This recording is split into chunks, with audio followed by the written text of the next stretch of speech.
నమస్కారం. చందమామ కథ. శ్యామలపురం హైస్కూల్లో head master retire కావడం చేత ఆ పదవి ఖాళీ అయింది. హెడ్ మాస్టర్ పదవి ఖాళీ అయినప్పుడు ఆ ఉద్యోగాన్ని సాధారణంగా తర్వాత పనిచేసే ఫస్ట్ అసిస్టెంట్కి ఇస్తారు. శ్యామలాపురం హైస్కూల్లో ఫస్ట్ అసిస్టెంట్గా పనిచేస్తున్న మాస్టర్ గారు రథాంగపాణి. రథాంగపాణి గారంటే పిల్లలందరికీ భయం, భక్తిని. ఆయన పాఠం బాగా చెప్పగలడు. మధ్య మధ్య తమాషాగా నవ్వించగలడు. అల్లరి చేస్తున్న వాళ్ళని, పాఠం వినకుండా కునికిపాట్లు పడేవాళ్ళని ఒక కంట కనిపెడుతూ తమాషాగా ఏడిపించనుగలడు. ఆయనంటే పిల్లలకే కాదు, మాస్టర్లందరికీ కూడా చాలా గౌరవం. వారంతా కూడా రథాంగపాణి గారికే హెడ్ మాస్టర్ ఉద్యోగం అవుతుందనుకున్నారు. అవటంతోనే ఒక టీ పార్టీ కూడా చేద్దామని ముందుగానే చందాలు వేసుకున్నారు. అయితే రథాంగపాణి గారికి హెడ్ మాస్టరీ కాలేదు. ఆయన తర్వాత మాస్టర్కి లేదు. మొదటి 10 మందిని తప్పించి 11వ వాడైన సన్యాసరాజుని హెడ్ మాస్టర్గా వేశారు. ఈ సంగతి తెలిసి మాస్టర్లందరూ అన్యాయం అన్యాయం అన్నారు లోపలనే. పైన 10 మంది మాస్టర్లు ఉండగా 11వ వాడైన సన్యాసరాజుకి ఉద్యోగం రావటానికి కారణం, ఉద్యోగం ఇచ్చే అధికారికి అతడు మేనకోడలి భర్తకు పినతండ్రి కొడుకు కావటమే. అధికారి ఈ కారణం చెప్పకుండా హెడ్ మాస్టర్కు ఉండవలసిన విగ్రహపుష్టి ఉంది సన్యాసరాజుకి. అతడు చురుకైనవాడు, మీరంతా ముసలివాళ్ళు అన్నాడు. మేమంతా సర్వీస్ ఉన్నవాళ్ళం, అతని కంటే పెద్దవాళ్లమే కానీ ముసలివాళ్ళం కామండి అని ఆ మాస్టర్లు గోలపెట్టారు. కానీ వినేవాళ్ళెవరు? Suit boot వేసుకువచ్చి Sanyasiraju head master కుర్చీలో కూర్చున్నాడు. సన్యాసరాజు అదృష్టవంతుడే కానీ బుద్ధిమంతుడు కాలేకపోయాడు. అంతవరకు తనపై ఉన్న ఆ 10 మంది మాస్టర్లనైనా అతగాడు కాస్త మర్యాదగా చూడవలసింది. కొన్నాళ్లపాటు కొంచెం తెలివిగా మసులుకోవలసింది. మసులుకున్నాడు కాడు. మాస్టర్లు రథాంగపాణికిస్తామన్న టీ పార్టీ తనకిచ్చారు కాదన్న కోపంతో అతడు అధికారం చెలాయించసాగాడు. మీరు సరిగ్గా వేళకి రావటం లేదు, మీ క్లాసులో గొడవ ఎక్కువగా ఉంది, మీరు సరిగ్గా పాఠాలు చెప్పటం లేదు అంటూ ఒక్కొక్కరిని సతాయించడం మొదలుపెట్టాడు. అంతటితో ఊరుకున్నా తీరిపోను. వాళ్ళ క్లాసుల్లోకి వెళ్ళి అజమాయిషీ చేసేవాడు. వాడు చెప్తూ ఉన్నది రైటుగా ఉన్నా తప్పు అనుకుని దిద్దబోయేవాడు. అదృష్టం ఉండి అధికారం వచ్చింది కానీ అంత మాత్రాన సన్యాసరాజు తనకు సమస్తం తెలుసుననుకోవటం పొరపాటు కాదు. తక్కిన అందరు మాస్టర్ల కంటే అతడు ముఖ్యంగా రథాంగపాణినే ఎక్కువగా ఇబ్బంది పెట్టడం మొదలుపెట్టాడు. నేను వరండాలో నుంచి వెళ్తూ ఉంటే నన్ను చూసి కూడా మీరు కుర్చీలోంచి లేవలేదు అన్నాడు ఒకనాడు. మరో మాట, మీరు మొన్న నాకు బజార్లో ఎదురైనప్పుడు నమస్కారం పెట్టలేదే అన్నాడు.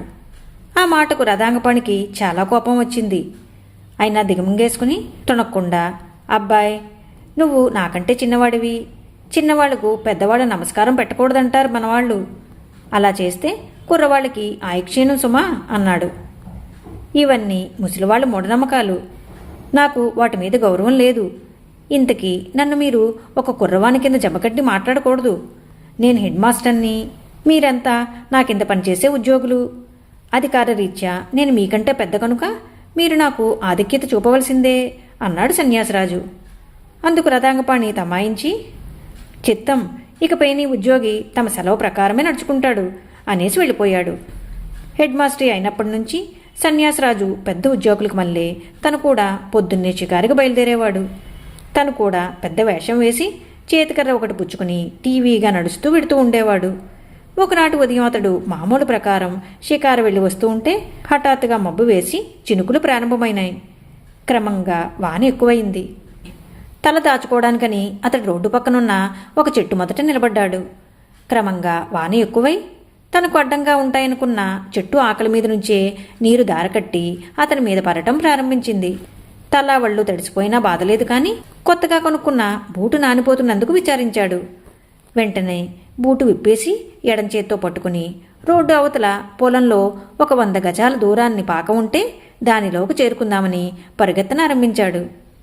దూరం నుంచి ఎవరో ఏమండోయ్ హెడ్ మాస్టర్ గారు అని పిలిచినట్టయింది. ఆగాడు. ఎవరో గొడుగు వేసుకుని తన వైపే వస్తున్నారు. ఆ వచ్చేవాడెవడో ఎరుగున్నవాడే అయి ఉంటాడు.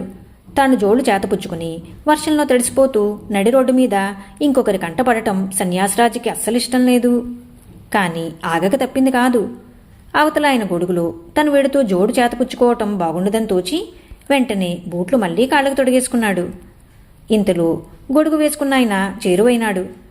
ఆయన మరెవరో కాదు, రథాంగపాణే. నిలువునా నీరైపోయాడు సన్యాసరాజు. గొడుగులోకి దయచేయండి అని తనని ఆహ్వానిస్తే వెళ్ళటమా వెళ్ళకపోవటమా మీ వంశలో పడ్డాడు సన్యాసరాజు.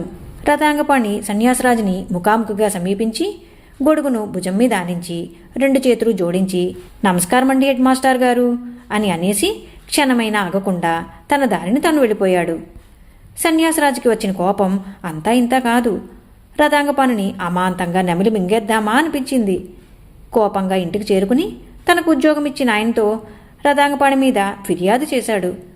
అయితే ఆయన సన్యాసరాజుని చివాట్లు పెట్టి, అధికార బలంతో ఎంతో కాలం నిగ్రహించలేవు, నలుగురిని మంచి చేసుకుని బ్రతుకు అని బోధించాడు. నాటి నుండి సన్యాసరాజుకి అధికార గర్వం అణిగింది. బుద్ధి తెచ్చుకున్నాడు. చిన్న పెద్ద తారతమ్యం లేకుండా తనకు అందరూ నమస్కారం చేయాలనే జబ్బు కూడా కుదిరిపోయింది. ఈ కథ మీకు నచ్చినట్లయితే లైక్ చేయండి, షేర్ చేయండి. మరిన్ని మంచి కథల కోసం మా సంపత్ ఛానల్ సబ్స్క్రైబ్ చేసుకోండి.